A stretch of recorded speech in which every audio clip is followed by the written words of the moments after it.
It seems more young voters have signed up this year than almost ever before, and their vote could be crucial come Election Day.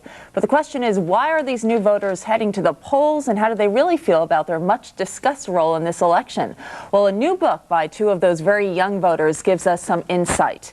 Joining us now from Spokane, Washington, Rob Grabo and Dean Robbins, both of them authors of the book, What We Think Young Voters Speak Out. Thanks for joining us today.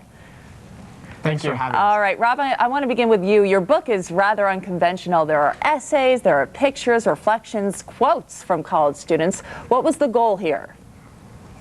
We're trying to create a national forum through which 18 to 24-year-olds could really talk about, in a primary source perspective, the things that they're really passionate about, the things that interest them. And we don't want this to be a temporary thing like rock the vote or smack down your vote or vote or die, but we want this to be a continuing thing. So we're trying to make this book a series that allows 18 to 24-year-olds to talk about issues that are important to them. Well, Dean, I thought it was interesting that you collaborated on a book, even though you're a Republican, Rob is a Democrat.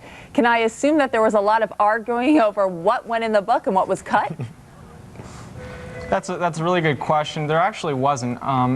This project would not be possible if there was a lot of arguing. I mean, the point of this project was that there could be a collaboration between two people who believe in different things but want to at least try to understand the other person's side a little bit better. There was arguing on a little bit of it, what should get in the book, but as far as the partisanship, that really didn't exist. There was more than a little, wasn't there?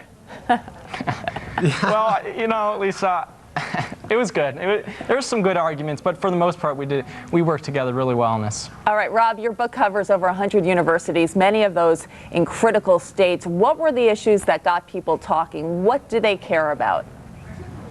Well, they're just as polarized, I think, as the general American populace, and we find them talking a lot about education. The economy, obviously, is very important. We're the ones who are going to be going out into the workplace in the relatively near future. Iraq, the war on terror, is a huge concern. We had several submissions talking about the draft and the concern that, you know, a draft could potentially engender for our demographic. And these are a lot of the important issues. We had a couple pieces that talked about single parenting and issues that maybe were a little less in the mainstream, but overall I think those issues were the real critical ones. But Dean, there is still this perception out there that young voters are somewhat apathetic, that they can't be bothered to go to the polls and vote. Do you want to put a rest to all those rumors once and for all? Well, I personally can't, but I think Tuesday that will be put to rest. I think America is going to see an extremely strong turnout from our age demographic that could very potentially elect the next president. But I think this book should at least serve as a continuum for our apathy to be laid to rest and a continuum of discussion and dialogue between people in our age group. Rob, you just ticked off some of the reasons that voters are going to be going to the polls, especially young people. Your book also conveys the idea that college students are up to speed on many of those issues. You mentioned some of them. Are they really up to speed on issues other than the war on Iraq and the economy?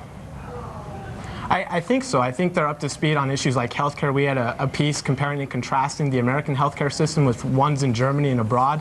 And I think these voters, I think the 18 to 24-year-olds really have a pretty astute understanding of these, you know, relatively complex issues.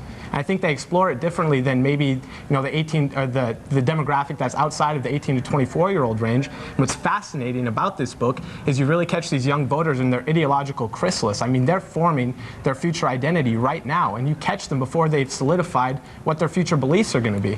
Dean, what gave you the idea to do this book? You just go to Rob one day and say, hey, I have an idea for a book? Well, Rob and I individually came up with the idea separately. Then we met with our friend Tony Bamonte, who's a publisher and author locally in the area, and through an exchange in a local Starbucks, actually, we came up with this idea, and we realized that we had a great responsibility in our hands to get this book out there. It was a very necessary project to do. So once we started working on it, we had a little less than 3 months to get it out there, and we did. And we just hope that it's read by many and continues after the election, that people pick it up and read it after the election and submit to the next book, What We Think Too. All right, Rob Grabo and Dean Robbins, authors of the book What We Think, Young Voters Speak Out. And thanks to you, two young voters who are definitely speaking out. We appreciate your coming on the show. Thanks a lot. Thank you very much. All right.